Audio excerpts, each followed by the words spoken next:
Okay, Assalamualaikum warahmatullahi wabarakatuh dan apa khabar semua? Okay, terima kasih kerana menonton video ini. So dalam video ini saya akan sambung, kita akan sambung balik pada daripada video yang lepas. Di mana dalam video yang lepas kita dah sentuh tentang bagaimana kita nak buat setup pada kertas lukisan kita menggunakan file yang ketiga iaitu Inventor Drawing, dan juga kita dah pun buat lukisan ortografik. Di mana untuk proses setup ni saya beritahu ada 5 step yang kita perlu buat. Pertama sekali kita kena pilih kertas yang sesuai. Kalau lukisan anda sesuai menggunakan A3, sila guna pilih A3.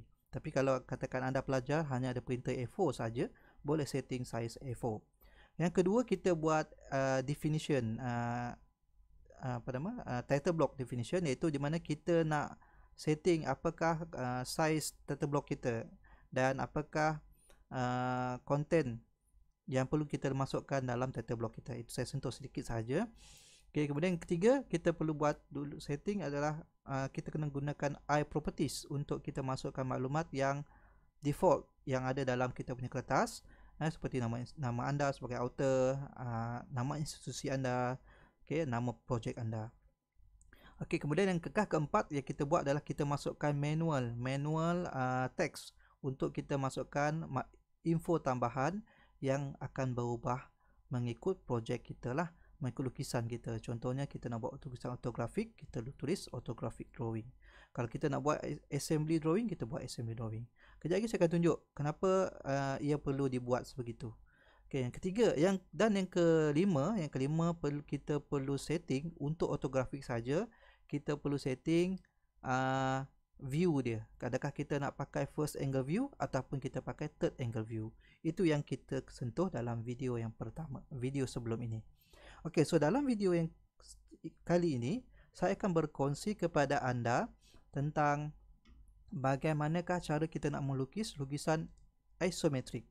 Isometrik ni depend on keperluan, tapi untuk saya akan buat menggunakan standard berikut. Standard sekejap lagi saya tunjuk. Kerana ini adalah standard yang pernah digunakan pakai dalam pertandingan Polyscale. Jadi kalau di tempat lain mungkin standardnya berbeza.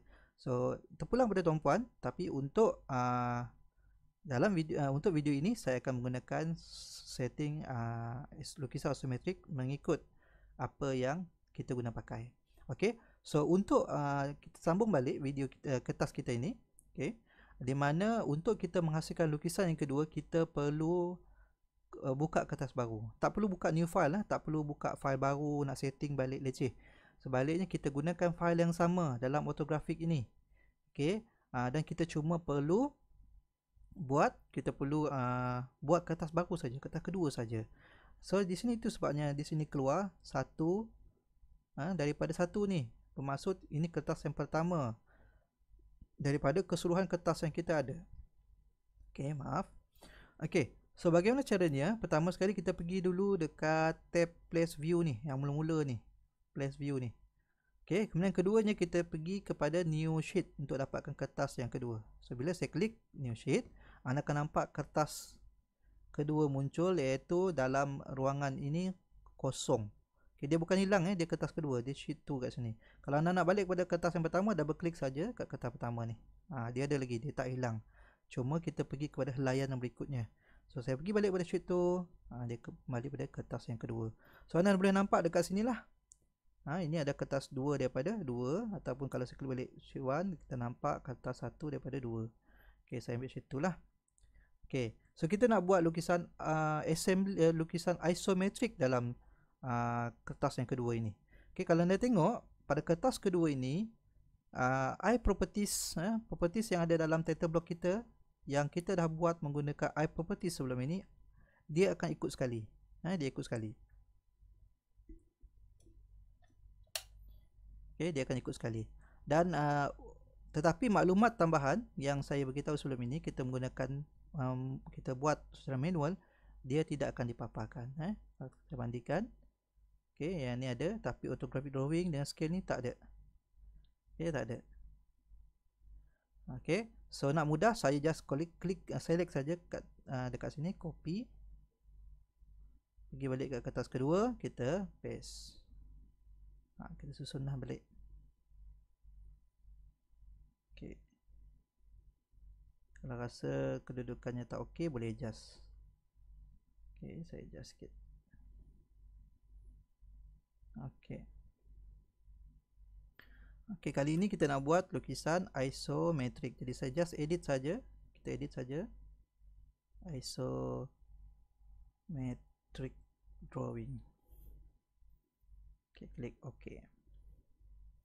Okey, saya centerkan dia. Okey, so kita nak buat lukisan isometrik. Kali ini kita buat lukisan isometrik. Sekarang kita buat dekat kertas yang kedua. Okey, scale kita akan ubah sekejap lagi mengikut sesuaian. Jadi bagaimana nak buat lukisan isometrik?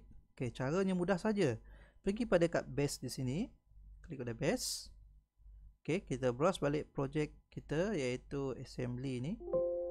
Okey, yang ni saya okey saja sebab saya tak simpan dalam folder projek. Okey saja yang tu. Okey, bila kita tekan kat situ, dia akan paparkan sama macam kita buat ortografik sebelum ini. Cuma kali ini untuk isometrik kita perlu dua pandangan. Yang pertama sekali kita perlukan pandangan top right view. Top right view. Kenapa dia panggil pandangan top right view? Sebab kita boleh nampak pandangan atas dan kanan. Okey, yang ini kita bawa, saya letak tepi sikit. Ini adalah top right view. Scale kecil, jadi saya besarkan sikit 1:2. Okey, saya tengok ini lebih sesuai lah. Jadi bagaimana cara tadi? Saya pergi dekat cube ini. Okey, kita pergi cube ni, ambil bucu kanan atas. Tadi defaultnya saya ulang balik. Defaultnya macam ni. Kita ambil bucu kanan atas ni dekat cube ini. Jadi dia akan nampak pandangan top right view. Scale kita ubah kepada 1:2. Jadi sebesar sikit. Okey, saya perlu sediakan ruang kosong di sebelah sini untuk kita buat view yang kedua. Okey, selepas kita mengubah scale, kita perlu aktifkan pula satu lagi button dipanggil shaded. Untuk ortografik, shaded ni kita tak boleh guna pakai. Tapi untuk isometrik, kita perlu aktifkan dia. So, klik pada shaded. Okey, dan klik OK. Jadi dia paparkan sini. Okey, saya tengok ni dia terkena sikit, jadi kita nak alih, tarik saja. Okey. Kemudian kita ulangi langkah yang sama untuk dapatkan view yang kedua, iaitu saya nak dapatkan pandangan bottom left. Bottom left ni kita ambil bucu kiri bawah ni. Dekat cube kita ni bucu kiri bawah. Okey, di mana scale samalah, sesuaikan dengan tadi iaitu 1:2. 1:2. Okey, so kita sesuaikan kedudukan dan kita letak, pastikan shaded dan tekan OK. So di sini kita boleh nampaklah lukisan isometrik ini membantu kita untuk present bagaimanakah pandangan keseluruhan part yang kita buat proses assembly tadi, iaitu kita buat pandangan top ini tadi, top, saya double klik top right view dan saya double klik balik untuk edit. Bottom, kita boleh nampak bottom left view. Sebab tu nama dia lah. Okey. Dan last kali kita kena buat teks. Di sini kita namakan dia. Ini adalah isometric.